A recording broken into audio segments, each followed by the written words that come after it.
mulai aja ya. Bismillahirrahmanirrahim. Assalamualaikum warahmatullahi wabarakatuh. Alhamdulillahirabbil alamin. Wa bihi nasta'in ala umuri dunya waddin. Wassalatu wassalamu ala asrofil anbiya'i wal mursalin wa ala alihi washabbihi asma'in. Amma ba'du. Ya bismillah, sekarang kita lanjutkan kisah 1001 malam kita yang masuk ke kisah baru. Jadi kisah nelayan dan jin iblis sudah selesai. Sekarang kita masuk ke kisah yang baru ya, yaitu kisah baru dan tiga gadis cantik. Ya, kita mulai di malam ke-10. Jadi untuk teman-teman yang belum menyimak malam ke 1 sampai 9, silahkan simak dulu rekamannya ada di YouTube. Walaupun kisahnya nggak nyambung sih sama kisah sekarang, tapi bisa tahu gitu ya dari awal malam ke 1 sampai ke 9. Sekarang kita mau masuk ke malam ke-10. Nah, kita akan bercerita atau berkisah mengenai buruh angkut dan gadis cantik. Suatu hari, ada seorang buruh yang berada di pasar menunggu pelanggan. Saat ia sedang menunggu, tiba-tiba ada seorang gadis yang berhenti di hadapannya.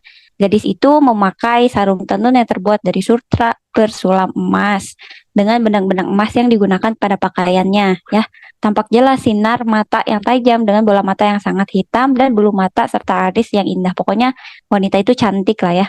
Jadi si pemuda buruh nih yang nungguin di pasar buat buruh angkut ya, ngangkut-ngangkut belanjaan ibu-ibu gitu ya. Ada seorang gadis cantik yang datang padanya. Kemudian gadis cantik itu berkata, ambillah keranjangmu dan ikuti aku. Pintanya kepada buruh dengan nada suara yang manis. Buruh itu kemudian segera mengambil keranjang dan mengikutinya.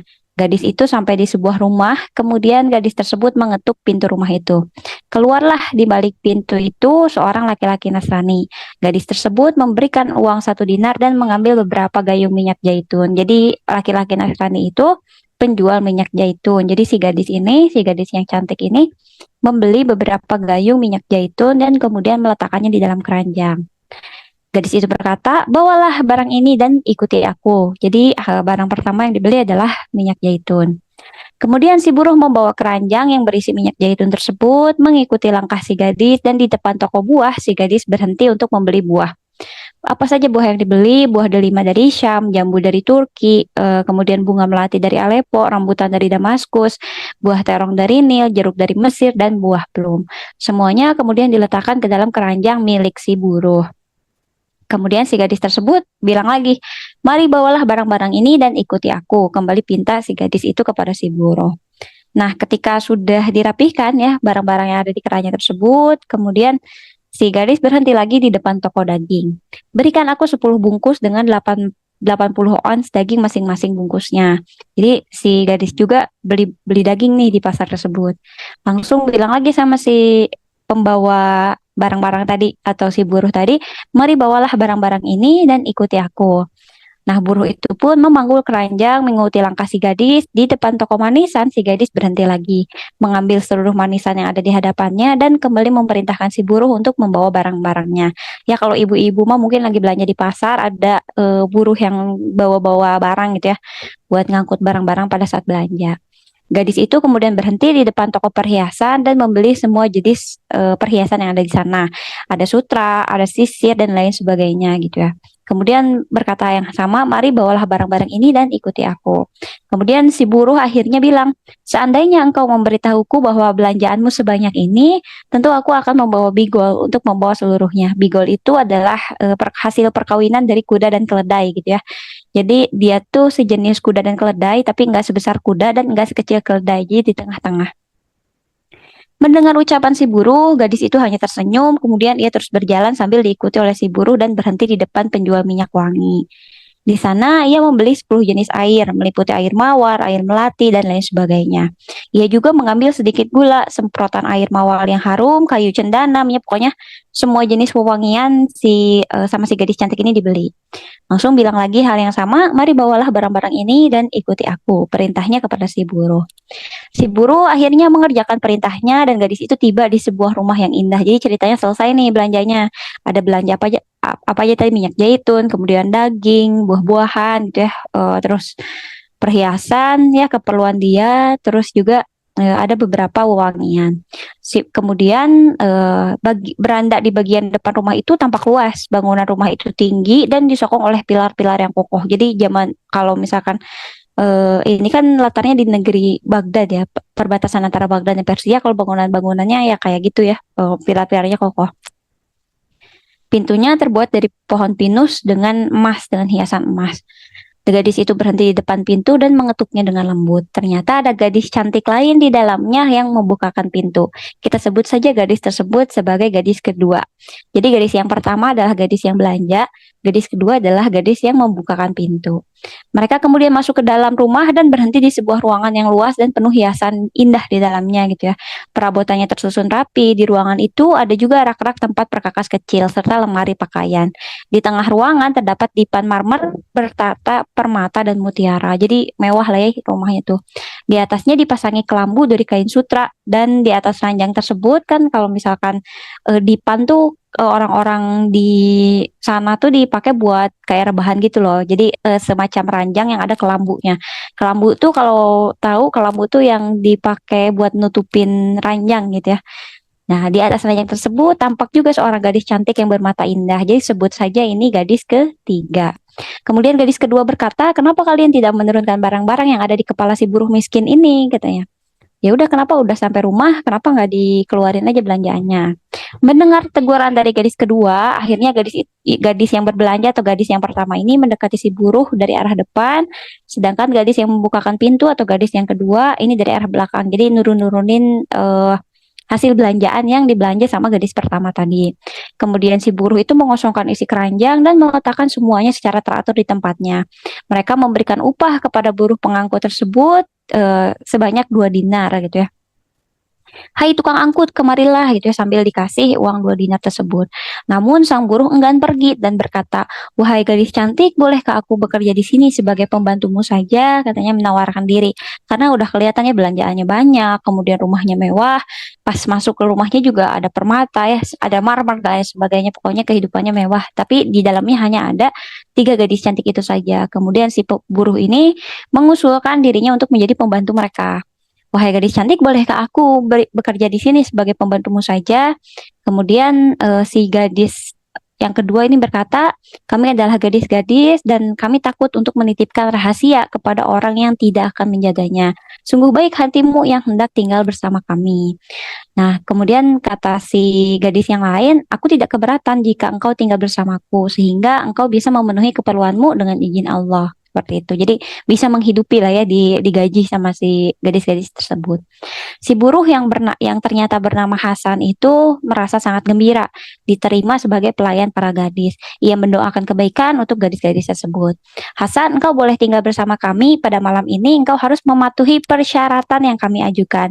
Jadi kalau misalkan kamu mau kerja di sini, ada syaratnya nih yang harus kamu tepati." "Baiklah nona-nona, tetapi apakah persyaratan itu?" gitu ya kata Hasan tuh. Kata si buruh ini nanyain, "Apakah persyaratannya?" "Engkau tidak boleh bertanya apapun tentang yang akan kami perbuat. Sekarang berdiri dan lihatlah bacaan di depan pintu itu, di depan pintu itu." Jadi di depan pintu itu tuh di baliknya ada kayak plang atau tulisan gitu yang berisinya, "Janganlah engkau berkata suatu hal yang tidak bermanfaat untukmu. Jika tidak, maka sebagai akibatnya engkau akan mendengarkan sesuatu yang tidak engkau sukai." Ini persyaratannya gitu ya. Persyaratan yang harus dipatuhi Hasan kalau mau bekerja di dalam rumah ini. "Janganlah engkau berkata sesuatu hal yang tidak bermanfaat untukmu. Jika tidak, maka sebagai akibatnya engkau akan mendengarkan sesuatu hal yang tidak engkau sukai." Ini adalah syarat yang harus dipenuhi Hasan. Setelah membaca tulisan tersebut, Hasan kembali kepada para gadis. "Wahai nona-nona cantik, saksikanlah aku tidak akan berkata sesuatu hal yang bahkan tidak bermanfaat untuk diriku sendiri," kata Hasan tuh. Hari pun berlalu hingga malam tiba. Jadi Hasan tuh udah keterima nih jadi apa, jadi pembantunya di rumah itu. Sampai malam berlalu, malam yang pertama berarti ya, ketiganya berpesta. Jadi ketiga wanita itu, gadis yang pertama, gadis yang kedua, gadis yang ketiga berpesta di sana. Sesaat kemudian pesta segera dimulai. Gadis yang pertama mempersiapkan makanan dan minuman gitu ya, dibantu sama Hasan yang mempersiapkan meja, nampan dan bahkan hiasan-hiasan di atas mejanya. Mereka duduk bersama makan-makan dan minum-minum gitu ya. Tiba-tiba pas malam hari ketika berpesta terdengar suara dari luar. Kemudian gadis yang kedua, berarti gadis yang kedua adalah gadis yang membukakan pintu tadi. mengintip dari gorden jendela rumah, lalu kembali dengan wajah yang berbunga-bunga. Sungguh sempurna kesenangan kita pada malam ini, ucapnya pada gadis yang yang ke satu sama yang ketiga. Sebab kita kedatangan 3 orang tamu asing dengan perawakan yang mirip satu sama lain. Ketiganya sama-sama botak, tidak berkumis, dan buta sebelah matanya. Tampaknya mereka datang dari negeri Romawi. Akan aku undang mereka untuk masuk bersama kita. Jadi ketika mereka lagi berpesta nih, ada suara dari luar gitu ya, ada suara orang yang lewat atau suara orang yang ngomong. Pas gadis yang kedua lihat dari jendela, ada 3 orang laki-laki.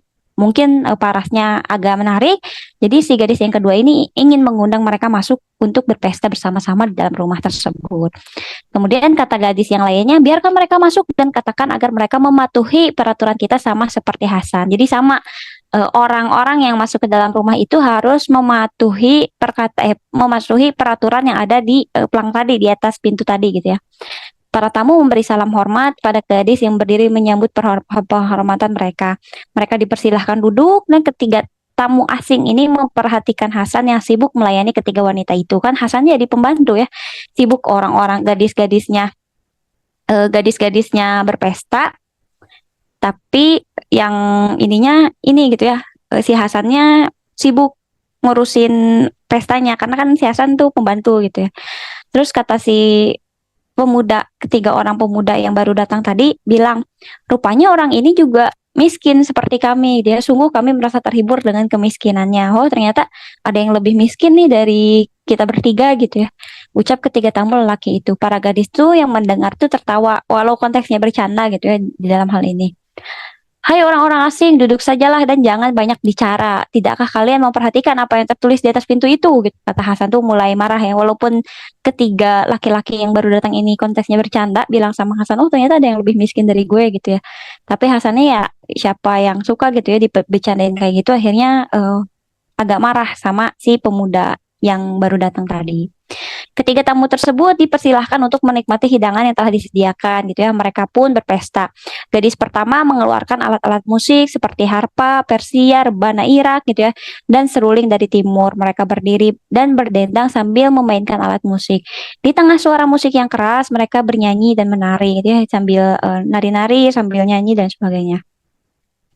Saat mereka terlena dalam kegembiraan, oh kalau misalkan nanya, teh barang-barang yang tadi dibeli buat apa ya? Sebagiannya untuk keperluan mereka, sebagian lagi untuk jamuan dari pesta untuk malam ini gitu ya, kayak daging yang dibeli gitu ya, terus perhiasan-perhiasan. Nah itu yang dibeli tadi pagi sama si gadis yang pertama itu dipakai di malam ini, gitu ya, digunakan untuk pesta pada saat ini.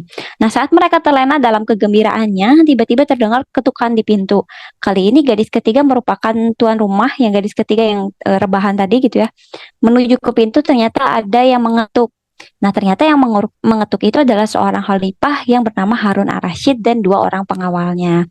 Rupanya pada malam itu ternyata Khalifah Harun ar-Rasyid dan wazirnya atau penasihatnya yang bernama Ja'far al-Barmaki serta algojonya yang bernama Masrur sedang berada di kota tersebut seperti yang biasa mereka lakukan gitu ya. Sesekali Khalifah itu turun ke desanya yang dipimpinnya dengan menyamar sebagai pedagang.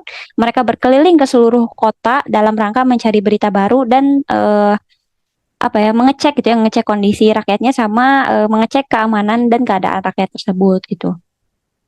Ketika mereka sedang berjalan-jalan, mereka melewati pintu itu gitu ya. Mereka mereka tuh melewati rumah rumah si ketiga gadis cantik itu dan mendengar musik yang berasal dari seluring gitu ya, karena yang namanya pesta lah ya pasti kedengaran dari luar gitu ya. Ada suara musiknya, ada suara orang yang lagi ngomong dan lain sebagainya. Bahkan kan mereka nari-nari gitu ya, pasti kedengar dari luar.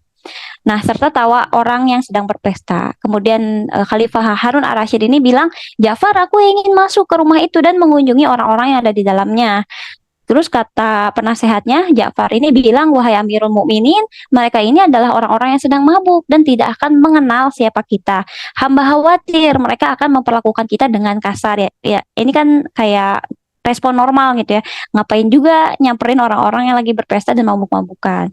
Kemudian tapi karena Khalifah Harun al-Rashid ini penasaran, jangan membantah, aku ingin masuk dan ingin agar kita mempunyai alasan yang tepat untuk bisa masuk. Kemudian Ja'far akhirnya mengalah, hamba mendengar dan patuh gitu ya. Lalu Ja'far mengetuk pintu ketiga gadis tersebut. Dan gadis kedua bangkit lalu membukakan pintu. Wahai Tuan Putri, kami adalah pedagang-pedagang dari kota Tabariyah gitu ya. Ja'far tuh berkata kepada gadis yang membukakan pintu, kami telah berada di Baghdad selama 10 hari. Kami membawa kami membawa barang-barang dagangan kami dan menginap di sebuah rumah penginapan para pedagang. Karena kami adalah orang asing di kota ini gitu ya, kami tidak tahu jalan menuju penginapan. Maka kami berharap Anda cukup berbaik hati untuk membiarkan kami ikut menikmati sisa malam dengan memberikan kesempatan kepada kami dan kami akan membayar Anda atas pertolongannya gitu ya. Semoga Tuhan memberikan pahala kepada Anda. Jadi pura-puranya menjadi pedagang gitu ya yang nggak tahu jalan dan pengen istirahat aja menghabiskan malam ini gitu ya sebelum melanjutkan perjalanan di esok hari. Apakah tiga gadis cantik itu tahu, ataukah Hasan si buruh tahu, atau tiga pemuda asing itu tahu bahwa yang datang itu adalah Khalifah Harun al-Rashid? Enggak, teman-teman. Jadi mereka tuh tahunya ya pedagang yang nggak tahu jalan gitu, pengen istirahat aja, pengen numpang lah istilahnya. Jadi nggak tahu bahwa beliau adalah seorang khalifah dan mereka tuh mengakunya adalah pedagang gitu ya, kafilah dagang yang tersesat dan pengen beristirahat aja. Akhirnya mereka pun dipersilahkan masuk ke dalam rumah. Jadi ramai tuh di rumah ya. Ada tiga orang asing yang datang tadi, ada tiga gadis cantik juga, ada Hasan yang jadi pembantu, ada Khalifah Harun al-Rasyid, ada Ja'far penasehat, sama Algojonya yang namanya Masrur. Nah, kemudian disambutlah itu, selamat datang wahai tamu-tamu kami gitu ya. Kami terima untuk beristirahat di sini dengan satu syarat, sama syaratnya. Jadi setiap orang yang masuk ke dalam rumah itu diberikan satu syarat yang tadi syaratnya udah dibacakan di awal ya. Yaitu tidak boleh berkata apapun yang tidak bermanfaat untuk kalian. Sebab jika tidak, maka kalian akan mendengar sesuatu hal yang tidak menyenangkan bagi kalian. Kemudian baiklah sahut ketiga pedagang itu gitu. Padahal sebenarnya bukan pedagang kan. Setelah puas bercakap-cakap dengan ketiga tamunya, para gadis kembali minum-minum gitu ya, minum hamar. Sang khalifah merasa heran ketika melihat ketiga tamu lain yang tampak seperti orang miskin dan masing-masing mata kanannya itu buta. Khalifah juga heran terhadap gadis-gadis dengan kecantikannya, daya tariknya yang begitu mempesona dan kemurahan hati yang sedemikian rupa di sebuah tempat yang begitu indah. Karena kan kaya raya, udah mah cantik ya, udah kaya dan lain sebagainya. Tetapi ia merasa bahwa pada saat itu ia tidak dapat mengajukan pertanyaan apapun. Kan ngapain juga gitu ya. Nanya, mungkin itu adalah bagian dari sesuatu hal yang tidak bermanfaat untuk diketahui dan sebagainya. Maka Khalifah itu mengurungkan untuk menanyakan sesuatu seperti itu. Mereka terus berbincang dan minum-minum, tapi mereka juga menghidangkan minuman kepada Khalifah dan para pengawalnya. Namun Khalifah dan para pengawalnya itu menolak. Jadi kalau misalkan tamu-tamunya nih pada mabuk gitu ya, pada ini, tapi khalifah dan pengawalnya itu hanya memperhatikan apa yang terjadi tanpa minum minuman khamar tersebut gitu ya, menolak menolak hidangan yang bisa memabukkan bagi mereka. Ketika minuman mereka telah menunjukkan pengaruhnya gitu ya, si tiga gadis cantik sudah mulai mabuk, kemudian tiga orang asing tadi atau tiga pemuda asing tadi udah mulai mabuk. Kemudian si gadis yang ketiga yang merupakan si pemilik rumah bangkit membungkuk sambil menggandeng tangan gadis yang pertama. Saudaraku, mari kita lakukan tugas kita, ajak gadis ketiga kepada gadis yang pertama. Baiklah, sahut gadis yang pertama ini. Gadis yang kedua segera membersihkan ruangan. Jadi sebagian kan udah pesta tuh ya, udah pesta kan tadi dijelasin rumahnya kayak gimana, ada ruangan besar. Jadi setengahnya masih dipakai pesta buat ngejamu tamu yang ada, setengahnya lagi dikosongkan sama si gadis yang kedua. Gadis yang kedua ini segera membersihkan ruangan ya, sebagian ruangan untuk menyuruh para tamunya duduk di atas sebuah alas. Nah, kemudian engkau sangat pemalas, bangunlah dan bantu kami, bukanlah engkau adalah penghuni rumah ini gitu ya. Gadis kedua ini minta tolong sama Hasan. Hasan, kamu ngapain sih, kan kamu jadi pembantu gitu ya. Kenapa nggak ngebantuin aku buat beresin area ini gitu ya. Hasan pun bangkit dan bersiap untuk membantunya. Ayo, apa yang Nona inginkan? Kemarilah dan bantu aku, kayaknya dibantuin tuh sama Hasan. Ketika Hasan mendekat, ia melihat anjing pemburu betina yang berwarna hitam dengan rantai di lehernya. Lalu Hasan menuntun anjing-anjing itu ke tengah aula. Jadi kan tadi aulanya besar, dibagi dua tuh. Yang setengahnya buat para tamu, masih ngejamu tamu, yang setengahnya udah kosong. Nah, ternyata si anjing-anjing ini dibawa ke yang setengahnya yang udah kosong tadi. Gadis ketiga yang tadinya jadi pemilik rumah berdiri dan menggulung lengan bajunya lalu mengambil cambuk. Ketika Hasan berdiri memegang rantai, si gadis pemilik rumah mencambuk anjing tersebut dengan keras padanya gitu ya, pada si anjing tersebut hingga membuat hewan tersebut meraung dan meratap ya. Hewan mana ya kalau nggak dicambuk tuh sakit ya, saking sakitnya Si anjing tersebut meraung dan meratap. Si gadis terus saja mencambuk anjing itu sampai lengannya terasa loyo. Jadi terus-menerus sambil mabuk, sampai si gadis tersebut capek, terus nyiksa anjingnya ini gitu ya. Setelah puas, gadis itu menghentikan cambukannya, ia melemparkan cambuknya dan meminta rantai pada Hasan. Ia lantas memeluk anjing itu sambil menangis bersamanya cukup lama. Jadi udah anjingnya disiksa, udah anjingnya kesakitan, malah dipeluk gitu ya sama si gadis yang ketiga ini. Dipeluk, nangis, si gadis ini nangis sama anjingnya itu yang udah kelihatan lemes gitu ya karena udah dicambuk berkali-kali. Lalu si gadis mengusap air mata anjing tersebut gitu ya, terus membersihkan tubuhnya gitu yang mungkin ada darah dan sebagainya dengan sapu tangannya dan menciumi kepala dari anjing tersebut. Bawalah ia ke tempatnya dan bawalah anjing satunya kemari. Jadi anjingnya ada dua, anjing yang satu udah lemes nih gitu ya, anjing yang kedua masih sehat walafiat gitu ya. Dan Hasan mengembalikan anjing yang udah loyo gitu ya dan diganti dengan anjing yang berikutnya kepada si pemilik rumah. Lalu si gadis memperlakukannya sama seperti anjing yang pertama. Sang Khalifah sendiri udah mulai terganggu perasaannya gitu ya, sedangkan Ja'far yang penasehatnya tampak hendak melakukan sesuatu. Tapi Khalifah segera mengedipkan matanya kepadanya gitu ya, sebagai isyarat Ja'far ini udah nggak kuat, pengen udahlah gitu ya, ngapain kita menyaksikan anjing ini disiksa. Tapi Ja'far ini yang jadi penasehatnya ketahan sama Khalifah. Khalifah tuh kayak ngasih isyarat, udah jangan gitu ya, tahan dulu, tahan dulu. Nah, ini bukan waktunya untuk bertanya atau melakukan sesuatu. Dan gadis yang ketiga, setelah melakukan hal yang sama pada anjing yang kedua, akhirnya gadis yang ketiga ini naik ke atas dipan. Yang udah dijelasin tadi ya, di atas ada dipan gitu ya, ada kelambinya sejenis kayak kasur, tapi bukan kasur gitu ya, ada dipan yang ada kelambinya. Gadis ketiga tuh naik ke sana, kemudian gadis kedua mengambil sebuah kantong kain yang terbuat dari sutra satin, pokoknya ada sebuah tas gitu. Setelah itu ia berdiri di depan gadis yang ketiga, ia lantas membuka kantong tersebut dan mengeluarkan alat musik kecapi. Jadi gadis yang kedua setelah si gadis yang ketiga ini melakukan pencambukan kepada kedua anjing, gadis yang kedua ini ngeluarin kecapi. Tak lama kemudian ia memetik kecapi dan memainkan nada. Jadi si gadis yang kedua ini mainin mainin musik gitu ya, ada nada ini sana.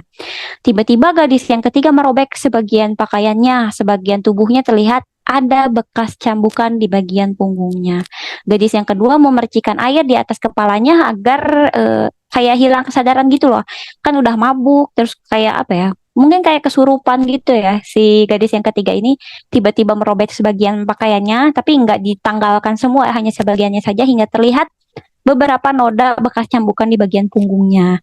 Kemudian agar enggak makin parah gitu ya kondisinya, gadis yang kedua ini memercikan air ke atas kepala yang ketiga dan ia pun mulai tenang dan sadar.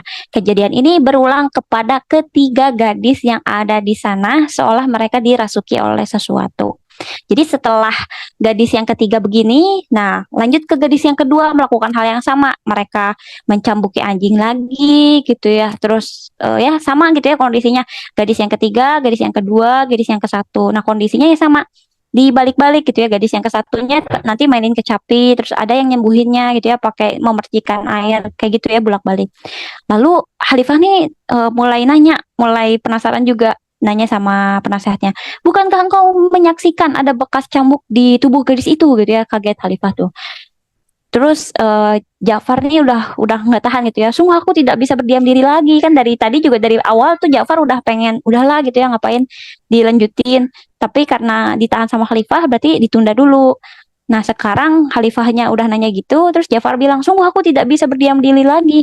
Aku tak akan merasa tenang jika tidak mengetahui kejadian sebenarnya, serta kisah tentang gadis-gadis ini, serta apa yang terjadi pada kedua anjing tersebut.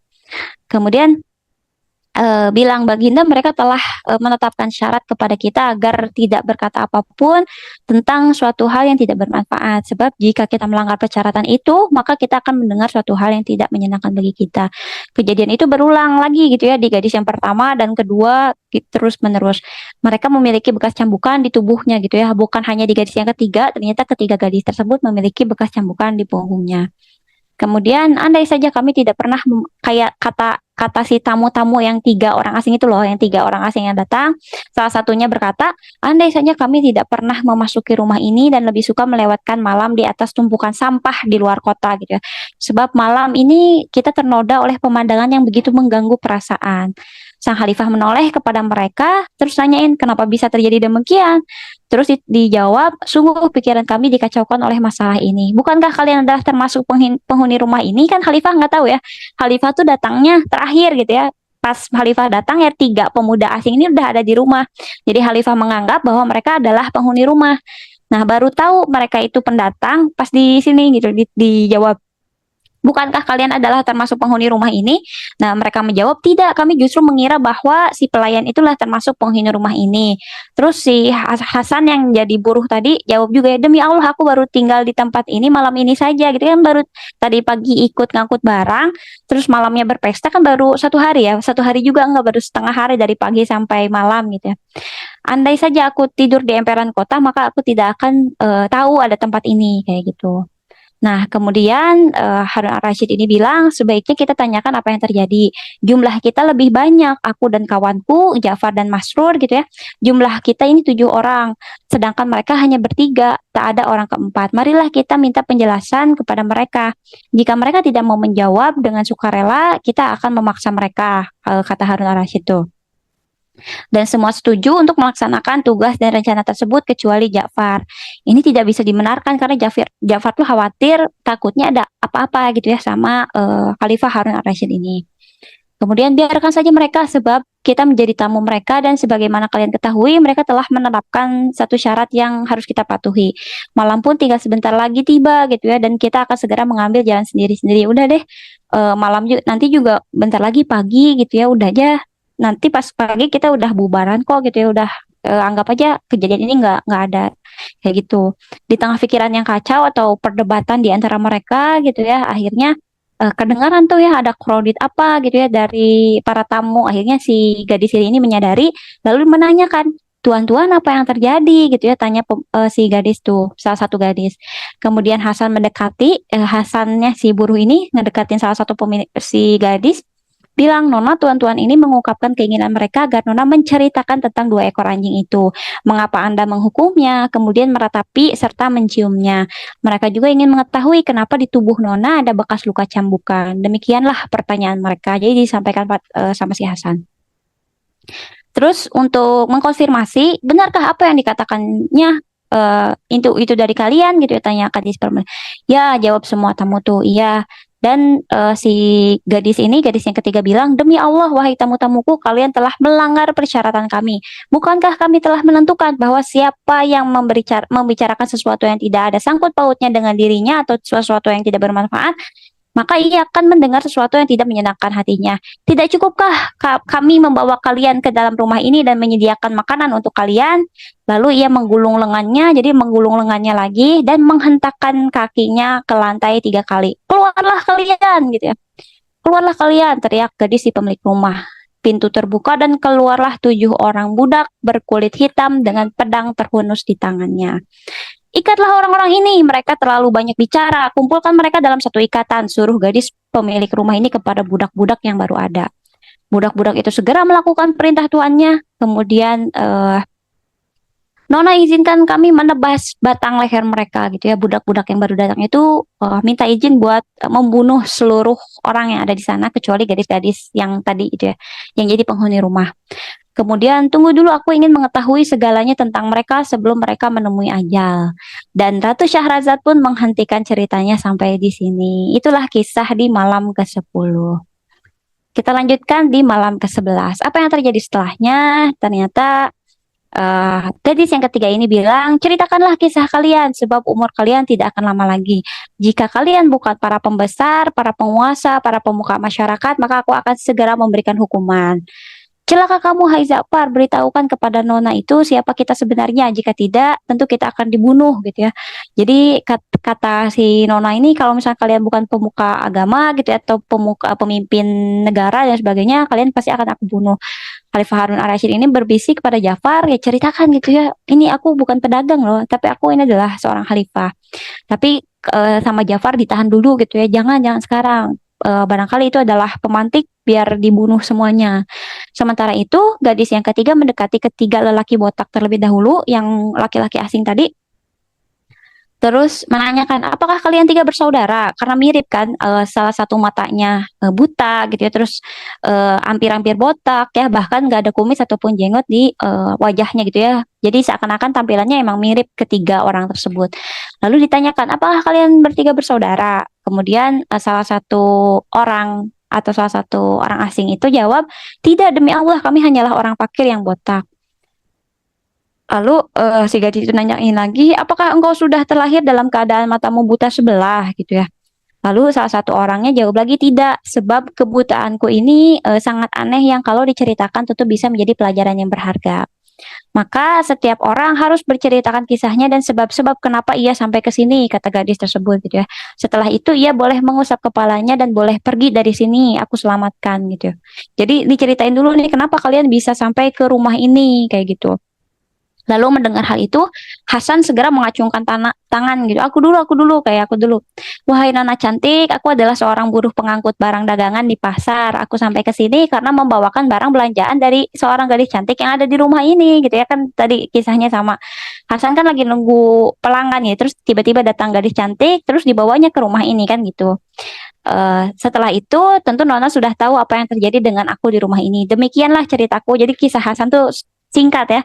Kenapa Hasan sampai ke rumah ini emang kayak gitu ya. Usaplah kepalamu dan engkau boleh pergi, Hasan, kata si gadis yang ketiga ini. Tapi Hasan ini, aku belum mau pergi dari tempat ini sebelum mendengar kisah dari mereka semua. Jadi Hasan ini tetap di sini walaupun dibebasin sama si gadis yang ketiga. Hasan ini pengen di situ buat mendengar kisah-kisah yang lainnya karena penasaran juga.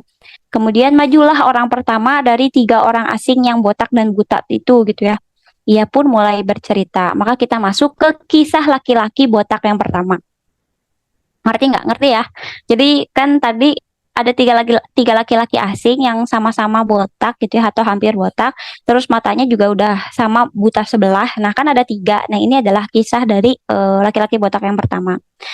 Sebenarnya ayahku adalah seorang raja dan ia mempunyai seorang saudara yang juga menjadi raja di negeri lain. Jadi ada kakak adik, dua-duanya raja. Kebetulan aku lahir bersamaan dengan lahirnya putra pamanku gitu ya. Setelah bertahun-tahun lewat, kami tumbuh besar dalam beberapa tahun. Biasanya aku mengunjungi pamanku dan tinggal bersamanya sampai beberapa bulan. Pada kunjungan pertamaku, aku disambut dengan penuh kehormatan oleh putra pamanku tersebut. Ia menyembelihkan kambing dan menyediakan anggur yang nikmat gitu. Jadi kayak dua kerajaan bersaudara berkeluarga gitu ya. Dan dia itu temenan sama sepupunya gitu ya atau saudara jauhnya dari kerajaan yang lain. Nah, saat ini dia tuh lagi kisahnya ya. Saat ini dia tuh lagi ngunjungin kerajaan pamannya dan lagi ketemu sama saudaranya tersebut. Wahai saudaraku, terus si saudaranya ini, saudara laki-lakinya bilang, saudaraku, aku ingin melakukan sesuatu yang sangat penting dan aku ingin agar engkau tidak berusaha untuk menghalangi apa yang hendak aku lakukan. Kata sepupuku setelah pengaruh minumannya sudah mulai bereaksi. Dengan senang hati, jawab si laki-laki botak yang pertama. Ini kisahnya belum jadi botak dan belum jadi buta gitu ya. Masih mengisahkan kisah kehidupannya. Setelah menyuruhku bersumpah atau berjanji, ia bangkit dengan cepat dan ia menghilang. Tetapi sebentar kemudian ia kembali dengan seorang wanita yang menggenakan jubah dan hiasan di kepala. Wanita itu sangat harum dan membuat kami sangat mabuk. Jadi kata si saudaranya gitu ya, sepupu dari kerajaan yang lain, bawalah gadis ini dan pergilah lebih dahulu ke sebuah makam. Kata si sepupunya tadi yang meminta tolong si laki-laki botak yang pertama. Lalu ia menggambar tempat yang ia tunjukkan gitu ya. Tolong bawain perempuan ini ke tempat ini gitu ya. Minta tolong sama si laki-laki botak yang pertama. Masuklah bersamanya ke dalam makam itu dan tunggu aku di sana. Kata si sepupunya minta tolong sama dia. Aku memasuki tanah perkuburan yang ditunjukkan sama si sepupunya dengan wanita yang dimaksud. Aku menunggunya hingga ia datang membawa alat untuk menggali kubur. Kemudian ia menyuruhku untuk menggali salah satu kuburan dan betapa kagetnya aku ternyata di dalam kuburan itu ada sebuah tangga menuju ruang bawah tanah tersembunyi. Sepupuku dan gadis yang dibawanya itu masuk ke dalamnya dan menghilang. Jadi masuk gitu ya ke dalamnya. Nah sebelum ia menghilang, si sepupunya ini berkata, "Saudaraku, setelah aku turun, tutuplah kembali makam ini seperti semula dan timbunkan lagi tanahnya.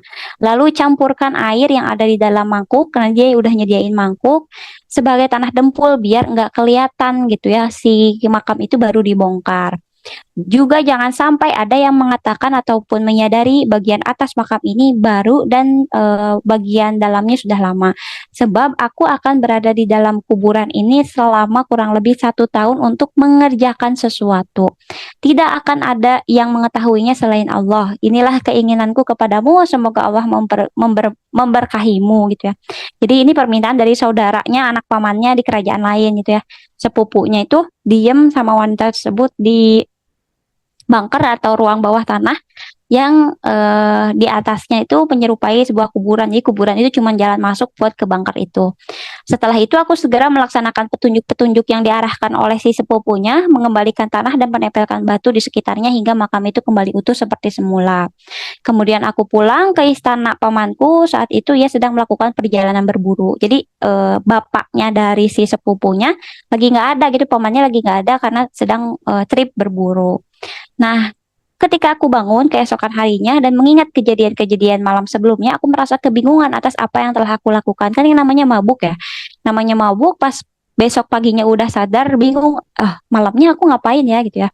Dan Ratu Syahradat pun menghentikan kisahnya sampai di sini. Apa yang terjadi pada sepupunya, kenapa dikubur di sana, kenapa dengan wanita, kita lanjut ke malam yang ke-12. Ini adalah malam terakhir yang akan kita bahas hari ini. Lanjut ya. Kemudian aku keluar menuju pemakaman dan mencari makam itu, tetapi aku tidak dapat menemukannya. Aku terus mencari sampai menjelang malam, tapi tetap saya tidak ditemukan gitu ya. Di mana kuburan yang aku gali teh gitu ya, itu nggak di mana gitu, nggak ada, nggak ketemu. Dengan perasaan yang sangat gundah, aku lewatkan malam dan menggelisahkan itu hingga pagi ya, galau gitu ya. Aduh, kenapa sepupuku mau dikubur gitu ya di sana di dalam bunker dan sebagainya. Aku mencari makam itu selama 7 hari, namun tetap tidak ada hasilnya. Dan aku semakin gundah, bahkan aku hampir gila. Akhirnya aku sadari bahwa aku tidak dapat menemukan jalan keluar selain dari kembali ke kota ayahku. Jadi udah deh, daripada mikirin yang nggak jelas, pamannya nggak ada karena berburu, sepupunya udah di bunker. Akhirnya dia pulang, ya udah aku ngapain di kerajaan ini gitu ya, udah pulang ke rumah deh, ke negara ayahnya gitu atau ke kerajaan ayahnya. Ketika aku tiba di gerbang kota kerajaan dia, tiba-tiba aku diserang oleh sekelompok orang, dipukul, diikat, dan sebagainya. Aku merasa sangat heran sebab aku adalah putra mahkota dari negeri ini, gitu ya. Bener kan, anaknya, anak dari raja jadi putra mahkota, tapi kenapa dipukul dan diikat? Sedang mereka ternyata adalah para pelayan dan budak-budakku. Wahai, apakah yang telah terjadi dengan ayahku gitu ya? Akhirnya aku memutuskan untuk bertanya, tapi nggak ada orang yang mau menjawabnya. Sampai suatu saat ada satu budak yang menjawab, ayah tuan telah tertipu, ia telah dikhianati oleh para pengawal dan dibunuh oleh penasihatnya sendiri. Sedangkan kami diperintah untuk mengawasi tuan. Setelah pelayanku berkata demikian, yang lainnya segera membawaku ke hadapan wazirnya atau ke hadapan penasehat yang berkhianat gitu ya. Kemudian sementara sudah diketahui bahwa sebenarnya penasehat ayahku dan diriku ini memang sempat bermusuhan. Kenapa sebabnya gitu ya? Mengenai sebab permusuhanku dengan seorang penasehat adalah karena suatu waktu aku pernah menyebabkan kedua matanya buta sehingga karena senang bermain karena pada saat aku bermain ketapel, suatu hari aku berdiri di atas atap istana, ada seekor burung yang hinggap di atas istana dan saat itu wazir sedang berada di sana atau penasehatnya sedang ada di sana. Nah, aku lontarkan ketapelku kepada burung tersebut, ternyata ketapelnya bukan mengenai burungnya, namun menembus sudut mata wazir. Sebab itulah dia dendam terhadapku karena ia menjadi buta karena ketapel yang aku lontarkan pada saat itu. Demikianlah ketika peluru ketapel mengenai mata wazir, ia tidak bisa berkata apa-apa karena ayahku adalah raja di negeri itu, gitu ya. Nggak bisa nuntut apa-apa nih si wazirnya atau si penasehatnya, melainkan si raja itu apa ya, naikin jabatannya gitu ya, naikin jabatan si penasehatnya itu menjadi lebih tinggi dan menjadi dekat dengan sang raja. Oleh karenanya, ketika mereka membawaku ke hadapannya, ia memerintahkan untuk memenggal leherku. Apakah engkau hendak membunuhku tanpa adanya kesalahan yang telah aku lakukan? Kemudian si penasehat ini bilang, dosa apa yang lebih besar dari ini? Sambil nunjuk matanya gitu ya. Karena matanya udah buta, karena ketapel yang dilontarkan sama si pemuda tersebut. Aku tidak sengaja melakukannya. Jika engkau melakukannya tidak sengaja, maka aku akan melakukannya dengan sengaja. Kemudian ia menusukkan jarinya ke mata kiriku dan mencongkelnya hingga keluar. Maka aku menjadi buta seperti yang engkau lihat saat ini. Kemudian ia mengikatku dan menempatkanku di dalam sebuah peti yang menyerahkannya kepada Algojo. Jadi diserahi udah dicongkel matanya dalam kondisi yang darah terus mengalir, dimasukin ke dalam peti, terus dikasih sama Algojo, bilang si penasehat itu, naiki kudamu, hunus pedangmu, dan bawa orang ini keluar kota, bunuhlah dia dan biarkan hewan-hewan buas memakan dagingnya. Algojo itu mengikuti perintah penasehat yang berkelot ini gitu ya dan membawaku keluar kota. Kemudian ia turun dari kudanya, mengeluarkanku dari peti sementara kedua tangan kakiku tetap terikat dan dia buka gitu ya. Algojo itu hendak menutup mataku dan membunuhku, namun karena ia merasa kasihan, ia memutuskan untuk tidak membunuhku dan membebaskanku. Dia bilang, si Algojo yang bawa ini bilang, Tuanku, bagaimana aku bisa melakukannya? Sementara aku adalah budak ayahmu. Larilah dan jangan kembali ke negeri ini, sebab mereka akan membunuh Tuan dan membunuhku sekaligus, gitu ya, kata Algojo itu kepadaku. Lalu aku lari menuju kota pamanku, balik lagi ke kota pamannya. Kan tadi lagi liburan ke kota pamannya, terus pulang ke negaranya.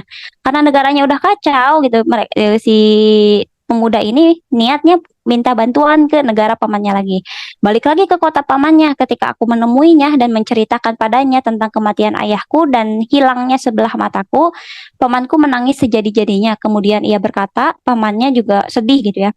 Terus pamannya bilang, sungguh keadaanmu menambah beban dukaku, sebab putraku telah menghilang beberapa hari yang lalu dan aku tidak tahu apa yang terjadi padanya, juga tidak menerima berita apapun tentang dirinya. Karena tidak mampu berdiam diri, akhirnya diceritakanlah kepadanya apa yang menimpa putranya. Kan dia tahu ya, si apa laki-laki ini tahu bahwa si putranya itu masuk bunker sama seorang perempuan. Dia tuh ya di salah satu makam gitu dan sebagainya diceritain sama pamannya. Kenapa pamannya nggak tahu pada saat itu kan pamannya lagi ada trip berburu gitu ya. Pas pulang, kenapa anaknya nggak ada kabar dan sebagainya. Lalu si pamannya bilang, tunjukkan padaku di mana makam itu gitu ya. Terus demi Allah paman, aku telah lupa jalan ke sana, kan lagi mabuk ya. Lagi mabuk, udah mabuk, bongkarnya lagi mabuk, terus apa nutupinnya lagi mabuk dan aku tidak tahu lagi ada di mana letak makam itu sebab saat itu aku sudah berusaha mencarinya tetapi tidak berhasil. Sebaiknya kita segera ke sana bareng-bareng aja gitu ya. Kita cari bareng-bareng. Aku dan pamanku berangkat menuju tanah perkuburan itu. Ketika kami tiba di sana, aku perhatikan kanan dan kiri. Tiba-tiba aku mengenali makam itu gitu ya. Wah, kira-kira yang ini nih perasaan kenal banget nih sama makam ini gitu ya. Kami merasa sangat gembira dan segera menuju makam itu dan membuka pusaranya. Mau buka pusara itu digali lagi gitu ya maksudnya. Setelah membersihkan tanahnya, kami menemukan lempengan besi yang ku kenal dengan baik karena akulah yang menutupkannya kembali pada waktu itu gitu ya. Ketemulah bangkar tersebut gitu ya. Kemudian kami menuruni sekitar 50 anak tangga. Ketika kami mencapai anak tangga terbawah, kami melihat gulungan asap yang sangat besar, hampir membutakan mata kami. Pamanku berseru, la haula wala quwata illa billah. Lalu kami sampai di sebuah ruangan yang berisi karung-karung penuh tepung, biji-biji padi, dan semacamnya. Di tengah aula dari bangkar tersebut, kami melihat sebuah tempat tidur. Pamanku menuju tempat tidur itu, dan ketika mengangkat tirai dari tempat tidur itu, ia menemukan putranya dan gadis yang dulu pergi bersamanya, berbaring saling berpelukan, namun keduanya telah menjadi arang. Seakan-akan mereka telah dilempar ke dalam api yang berkobar-kobar. Lalu si pamannya bilang, inilah hukumanmu di dunia, wahai anak durhaka, ucap pamanku sambil meludahi wajah putranya sendiri. Di akhirat kelak, hukumanmu masih menantimu, hukuman akhirat lebih dahsyat dan lebih lama dari hukuman di dunia. Lalu Ratu Sahrajat pun menghentikan kisahnya sampai di sini, sehingga malam ke-12 berakhir sampai di sini. Tapi saya selesaikan, lanjutkan di malam ke-13. Tapi malam ke-13 ini hanya setengah gitu ya. Hanya sampai menyelesaikan cerita dari laki-laki buta. Ya, lanjutin lagi di malam ke-13. Aku terkejut dan merasa sangat sedih atas apa yang menimpa sepupuku. Demi Allah, jangan membuatku semakin sedih, Paman, gitu ya. Aku khawatir dan menyesal atas apa yang menimpa putramu. Namun apakah masih kurang siksaan yang harus diterimanya hingga Paman mendoakan keburukan kepadanya gitu. Karena si laki-laki ini nggak tahu kenapa Paman bisa tega gitu ya ngedoain udah mah kondisi anaknya begini gitu ya, udah hitam kayak kebakar sesuatu, terus diludahin dan didoain buruk gitu ya. Lalu si pamannya menjelaskan, ketahuilah sejak kecil putraku ini tergila-gila pada saudara perempuannya sendiri, dan aku sering melarangnya untuk menemuinya. Aku pun berkata pada diriku sendiri, mereka ini cuma anak-anak, tetapi setelah dewasa mereka akan melakukan sesuatu perbuatan kotor. Mendengar hal itu, aku hampir tidak mempercayai telingaku sendiri. Aku menyeretnya dan memukulnya tanpa belas kasihan sampai mengatakan, hati-hatilah dengan perbuatan kalian. Tidak ada seorang pun yang melakukan ini sebelum kalian dan bahkan mungkin setelah kalian. Kalian akan dipermalukan dan kehilangan muka di kalangan para raja sampai kalian mati. Jika kalian tidak hati-hati, maka berita ini akan sampai ke telinga para pelancong negeri gitu ya dan menyebar ke negeri-negeri lainnya. Jangan sampai perbuatan ini terjadi karena kesengajaan kalian sebab aku murka dan akan membunuhmu gitu ya sama si putranya. Akhirnya aku memisahkan putriku darinya. Jadi kan katanya saudara teh, kenapa dong si laki-laki ini nggak kenal sama saudara si sepupunya? Karena dari kecil udah dipisahin, si perempuan ini seakan-akan disembunyikan gitu ya sama si raja. Kenapa disembunyikan? Ya karena keduanya memiliki apa ya, ketertarikan satu sama lain padahal saudara gitu, adik kakak. Tetapi gadis terkutuk itu juga jatuh cinta kepadanya. Setan telah membalikan matanya dan membuat cinta itu memikat hatinya. Ketika mereka menyadari bahwa aku berusaha memisahkan mereka satu sama lain, putraku membangun tempat tanah ini, gitu, ya, membangun bunker serta membawa persediaan makanan seperti yang kau lihat ini kan tadi ada karung-karung gandum, karung-karung jagung ya dan lain sebagainya dibawa ke bunker itu. Lalu dengan memanfaatkan kepergianku berburu, ia membawa saudara perempuannya dan melakukan apa yang engkau saksikan saat ini. Putraku merasa akan bersenang-senang dengannya untuk jangka waktu yang lama. Namun Allah yang Maha Besar menunjukkan kekuasaannya dengan membakar tubuh mereka seperti ini. Sungguh azab akhirat lebih berat dan lebih lama. Pamanku menangis dan aku pun menangis. Ya udah baik, engkau akan menjadi putraku sebagai penggantinya, kata pamanku setelah tangisnya mulai mereda. Namun aku memutuskan untuk tidak bisa menetap di negeri pamanku. Aku merasa tak nyaman karena sudah menjadi jalan berhasilnya sepupuku bercinta dengan adiknya sendiri. Jadi kalau disimpulkan, si sepupu dari laki-laki botak yang pertama ini adalah incest ya.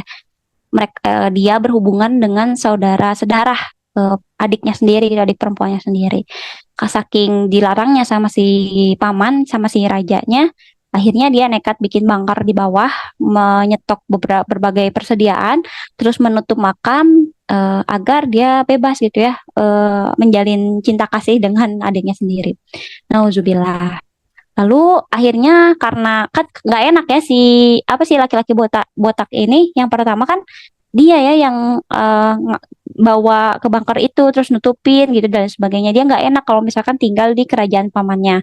Akhirnya aku mengadakan perjalanan ke negeri ini dengan harapan aku menemukan seorang yang bisa membawaku bertemu dengan Amirul Mukminin, yaitu seorang khalifah Tuhan yang Maha Tinggi. Dengan demikian, aku dapat menceritakan peristiwa yang aku alami ini kepada khalifah tersebut dan berharap agar solusi atas kehidupanku ini. Aku tiba di kota ini pada malam hari. Saat itu aku sedang berdiri dan ragu-ragu di gerbang kota. Tanpa mengetahui kemana aku akan pergi, tiba-tiba ada seorang berpakaian lusuh sepertiku datang mendekat. Aku adalah orang asing gitu ya, dan aku juga orang asing. Jadi ketemu gitu ya, kayak misalkan di gerbang kota, ketemu sama pemuda lain yang penampilannya hampir sama dengan dia. Saat kami bercakap-cakap, datanglah seseorang lagi yang ikut bergabung. Dan aku juga orang asing di sini sehingga ketiganya berkumpul di depan gerbang kota. Jadi si laki-laki botak yang pertama, laki-laki botak yang kedua, laki-laki botak dan buta yang ketiga gitu ya. Semuanya mungkin agak botak gitu ya, terus buta sebelah matanya karena kondisinya hampir sama. Mereka bertemu di depan gerbang desa itu gitu ya, kota Baghdad tersebut.